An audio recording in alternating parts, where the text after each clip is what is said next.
आज से कुछ साल पहले भारत की सबसे बड़ी साइबर एजेंसियां एक ऐसे हैकर को ढूंढ रही थीं, जिसने सिर्फ 3 मिनट में 1000 करोड़ रुपए गायब कर दिए थे। पूरे देश में अलर्ट था, हर सर्वर चेक हो रहा था, हर आईपी ट्रेस किया जा रहा था, लेकिन कोई भी एजेंसी उसे पकड़ नहीं पाई, क्योंकि जिस इंसान को वे ढूंढ रहे थे वह कोई इंटरनेशनल क्रिमिनल नहीं था। वह कभी दिल्ली की झोपड़पट्टी में कचरा बीनने वाला एक अनाथ बच्चा था, जिसका नाम था आरुष। दिल्ली की कचरा विहार झोपड़पट्टी में एक 5 साल का बच्चा रहता था। न माँ, न पिता, न कोई सहारा।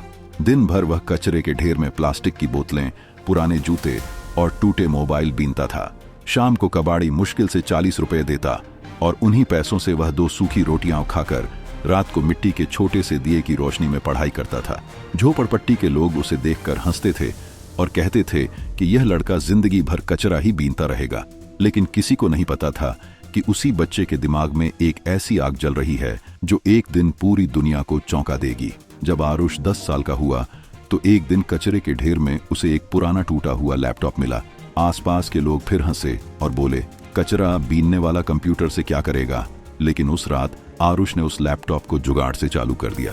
पहली बार उसने इंटरनेट देखा और यूट्यूब पर सिर्फ एक चीज सर्च की, हाउ टू कोड। वही पल उसकी जिंदगी का मोड़ था। अगले 15 दिनों तक वह दिन रात कोड सीखता रहा।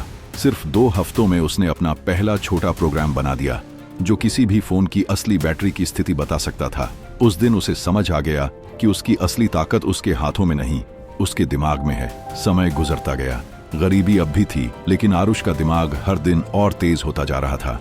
20 साल की उम्र में उसने इंटरमीडिएट फर्स्ट डिवीजन से पास किया। 24 साल की उम्र में कंप्यूटर साइंस में ग्रेजुएशन करके कॉलेज टॉप कर लिया। अब लोग उसे मजाक में कंप्यूटर जादूगर कहने लगे थे, क्योंकि वह सिर्फ एक फोन देखकर बता देता था कि उसमें कितने ट्रैकर्स छिपे हैं और किसी भी ऐप को देखकर उसकी सिक्योरिटी की कमजोरी पहचान लेता था। कई लोग उससे कहते थे कि वह दुनिया का सबसे बड़ा हैकर बन सकता है, लेकिन आरुष का सपना कुछ और था। वह सिर्फ एक ईमानदार नौकरी चाहता था। लेकिन जब उसने नौकरी ढूंढनी शुरू की, तब उसे जिंदगी का सबसे कड़वा सच पता चला। पहली जगह उससे 5 लाख रुपए मांगे गए, दूसरी जगह 10 लाख और तीसरी जगह साफ कहा गया कि बिना पैसे या सिफारिश के कोई नौकरी नहीं मिलेगी। हर जगह सिर्फ एक ही चीज थी, करप्शन। उस दिन आरुष के अंदर कुछ टूट गया। उसे लगा कि अगर सिस्टम ईमानदार लोगों को जगह नहीं देता तो शायद सिस्टम को बदलना ही पड़ेगा। उसने अपनी सारी बचत से 22,000 का एक पुराना लैपटॉप खरीदा और महीनों तक रात भर कोड लिखता रहा। फिर एक रात उसने अपना पहला टारगेट चुना, एक ऐसा बिल्डर जिसने गरीबों की जमीन हड़प कर सैकड़ों करोड़ का काला पैसा कमाया था। आरुष ने सिस्टम में घुसपैठ की और स्क्रीन पर 3 मिनट का टाइमर शुरू हुआ। 3 मिनट पूरे होते ही 1000 करोड़ रुपए अलग अलग अकाउंट्स में गायब हो चुके थे। उसी पल साइबर सेल का अलार्म बज उठा और स्क्रीन पर लाल अक्षरों में लिखा आया, आईपी ट्रैकिंग इन प्रोग्रेस। आखिरी सेकंड में आरुष ने अपना बनाया हुआ खास वायरस चला दिया, जिसका नाम था शैडो वायरस। अगले ही पल ट्रैकिंग रुक गई। उसी रात इंटरनेट की अंधेरी दुनिया में एक नया नाम पैदा हुआ, शैडो किंग। अगले 6 महीनों में देश के 12 बड़े घोटालेबाज अचानक करोड़ों रुपए खो बैठे। कोई नहीं समझ पा रहा था कि यह कैसे हो रहा है। रॉ और साइबर सेल ने मिलकर एक स्पेशल यूनिट बनाई और पूरे देश में अलर्ट जारी किया। लेकिन हर जांच के बाद एक ही नतीजा मिलता, कोई सुराग नहीं। ऐसा लग रहा था जैसे शैडो किंग हवा में मौजूद हो।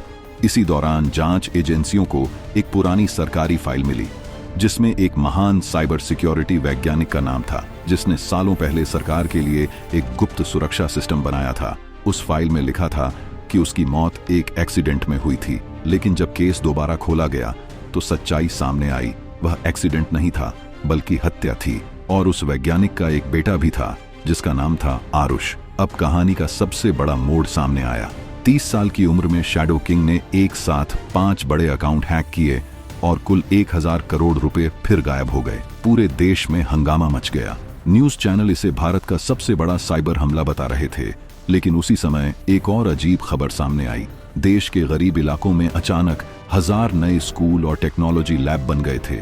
जब फंडिंग की जांच हुई तो एक लीक हुई फाइल में सिर्फ एक लाइन लिखी मिली, फंडिंग सोर्स शैडो किंग। रॉ की अंतिम रिपोर्ट में एक और चौंकाने वाली लाइन थी, shadow king is not necessarily one person, it may be a network. इसका मतलब था कि शायद आरुष ने अकेले यह सब नहीं किया। हो सकता है उसने झुग्गियों और गरीब इलाकों के सैकड़ों बच्चों को कोडिंग सिखाकर एक गुप्त नेटवर्क बना दिया हो। अगर यह सच है तो दुनिया कभी भी शैडो किंग को पकड़ नहीं पाएगी। आज भी दिल्ली की उसी झोपड़पट्टी में कुछ बच्चे रात को छोटे लैपटॉप पर कोड लिखते दिखाई देते हैं। लोग कहते हैं कि उनमें से कोई भी अगला शैडो किंग बन सकता है और शायद यही आरुष का असली मिशन था, यह साबित करना कि गरीबी सपनों को खत्म नहीं करती बल्कि कभी कभी वही सबसे बड़े क्रांतिकारी पैदा करती है। सालों की तलाश के बाद भी एजेंसियां शैडो किंग को पकड़ नहीं पाईं, लेकिन एक दिन रॉ की एक सीक्रेट रिपोर्ट लीक हुई।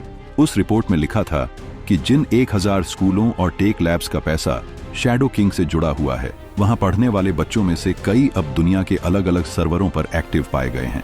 इसका मतलब सिर्फ एक हो सकता है, शायद शैडो किंग कभी अकेला था ही नहीं।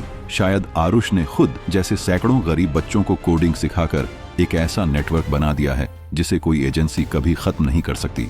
अगर यह सच है तो सवाल यह नहीं है कि शैडो किंग कहां है, असली सवाल यह है क्या आज भी इंटरनेट पर कहीं ना कहीं सैकड़ों शैडो किंग्स मौजूद हैं।